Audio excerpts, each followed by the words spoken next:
Hey there, and welcome to Insomnia Insight number 329, in which we'll go over a very important comment from Dinara.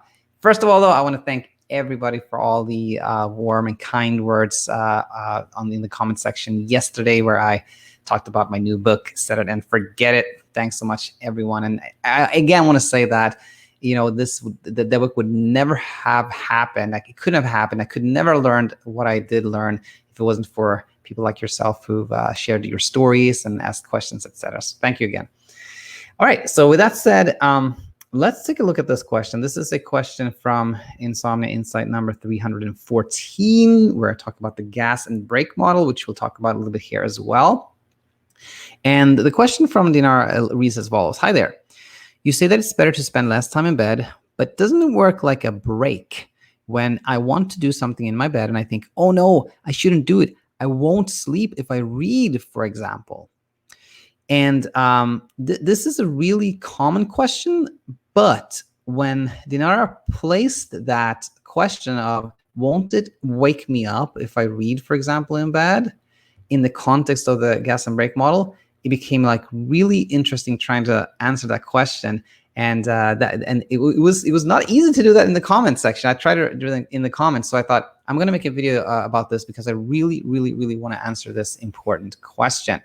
And before we start with the kind of actual question here, the Dinara's comments start off by, you say it's good to spend less time in bed. I've really shifted my thoughts there from, like, in the beginning. Like, if you go back to my very first episodes, I talked about, like, really spend like a little time in bed, build a strong sleep drive, let that sleep drive kind of overpower your anxiety and your hyperarousal. And I realized that was not good teaching at all, because that makes you pressure to sleep. It's kind of an effort to kind of make yourself sleep. So just to comment on that, I think it's much better to spend maybe 7 hours in bed, or 7.5, or something that you can do really indefinitely. That's not like pressuring yourself to sleep. So I think that's much better. It's always good, I think, to have a pretty regular wake up time. Wake up within 30 minutes of, let's say, for example, 7 a.m. and then not go to bed too early, like 11 or something like that. I think it's much better than what I preached in the beginning, which was that kind of short sleep window. So that said, let's move on to the actual question here of, like, if I'm in bed and I'm not sleeping, and I think Daniel said I should maybe read something in bed or do something I enjoy, isn't that going to increase the braking in the gas and brake model? Isn't that going to make me more hyperaroused? And if you're kind of confused right now, you haven't heard about the gas and brake model, no worries. I'm going to go over everything in a second. So what we're going to start off is actually talk about threats and our threat monitoring system. So every human being is equipped with this kind of primal alarm system that we have inside our brains. We often hear that it is the amygdala. Maybe that's a little bit simplified, but anyway, there's a system in our brains that is there to keep us safe. And it is a very important system, that alarm system. For example, if you are my classic example is, like, if you're being attacked by a grizzly bear, then that alarm system is supposed to go off and do what it always does when it notices a threat. It's supposed to trigger that fight or flight reaction. Either you try to attack it or scare it away, or you try to escape it. And it works beautifully for a real physical threat like that. It makes sure you're safe. But what can happen in this day and age, where there are less grizzly bears and tigers and warring tribes and things like that are real physical threats, sometimes it gets confused. And it can pick up on things that are actually not real threats. And one of them is sleeplessness. Going sleepless. That monitoring system, if you've not slept for a while, it can go like, oh my gosh, you're not sleeping. This is a threat that's coming at me. I'm being attacked by lack of sleep. And when that happens, that the brain treats every threat the same way. It always activates that fight or flight reaction. But when the threat is a perceived one, it doesn't work, because you cannot outrun sleeplessness. You cannot hide from it. You cannot attack it. You cannot force it to go away. And when that fight or flight doesn't work, that perceived threat looms bigger and bigger. It seems like, oh my gosh, nothing I do can defeat this threat. Like, it's growing bigger and bigger and bigger, and that's really why you have insomnia. So the insights here are, number one, that when you try escaping a perceived threat, it grows. And again, we learned that in the case of insomnia, then that perceived threat is sleeplessness, or another way to put it, wakefulness. In a way, insomnia is an attempt to escape the threat of wakefulness. Now we talked about that important first insight. Now we're going to talk about the gas and brake model. And so I'm going to take this away and say, the gas and brake model is very simple. It works as follows. So the gas in our sleep system, the gas is what's called sleep drive, the body's need, desire, want for sleep. It's another word for like sleep debt or sleepiness, you can call it.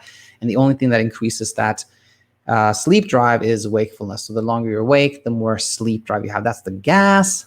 And then we also have the brake in our sleep system. And actually today, when I was talking to a patient in clinic, I was just going over this gas and brake model, and I just for some reason I said, and we also have a brake, and it's important to have a brake.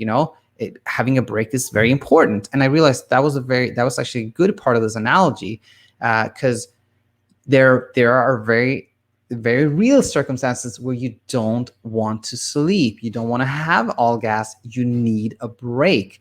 And this is, for example, if you're about to go to bed or sleep, and then the fire alarm in your house goes off. That should trigger the brake, because there's real danger here. You want to be awake. You don't want to get in, be potentially harmed by a fire.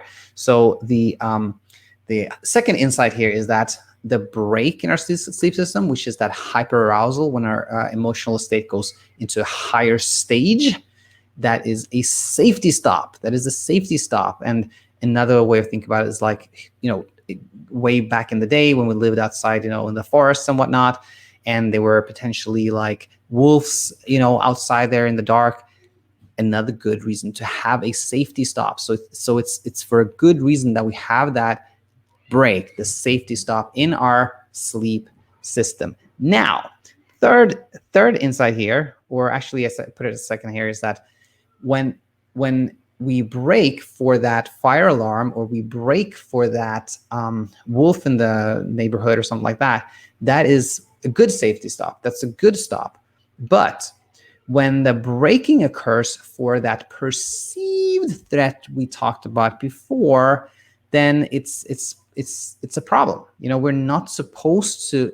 That's perceived threat is not supposed to, trigger the brake, if you will, or there's no threat at all there. So it's just confusion there. Like the brake goes off for a reason it shouldn't go off, right? And to make this even more interesting and confusing, what's actually happening is that the brake goes off, which produces more wakefulness, more hyperarousal, because of a fear of wakefulness. So in a way, your mind is keeping you awake because it's afraid of wakefulness. You see how really confusing this thing can get. But that is the thing. So the brake in our gas and brake model happens in insomnia because of a fear of sleeplessness or wakefulness, if you put it like that. So now, if you add to that, so let's imagine you're in this situation, it's nighttime, you're in your bed, your brain is this kind of confused, it's keeping you awake and alert because it's afraid of wakefulness, and then you go, now I'm going to read a book, which you think that's going to make me even more awake. That kind of goes like, oh my gosh, that doesn't make any sense at all. And it doesn't make any sense at all because the brain is confused. It's afraid of wakefulness, and then you think you're going to make yourself more awake. It's very, very, it goes kind of haywire. It's like, oh my gosh, what am I doing? But here's the big insight here. When you pick up that book and you actually allow yourself to enjoy it in your bed, it may temporarily cause some increased braking. Yeah, it's true. You may stay up a little bit longer that night, but you're doing something extremely, extremely important here. You are teaching yourself that wakefulness is your friend. It is not a foe. You're teaching your brain that it doesn't have to be afraid of wakefulness. You're doing something you enjoy, and then the brain goes like, oh, wakefulness isn't that bad. Wakefulness is not a problem. Wakefulness is not the enemy here.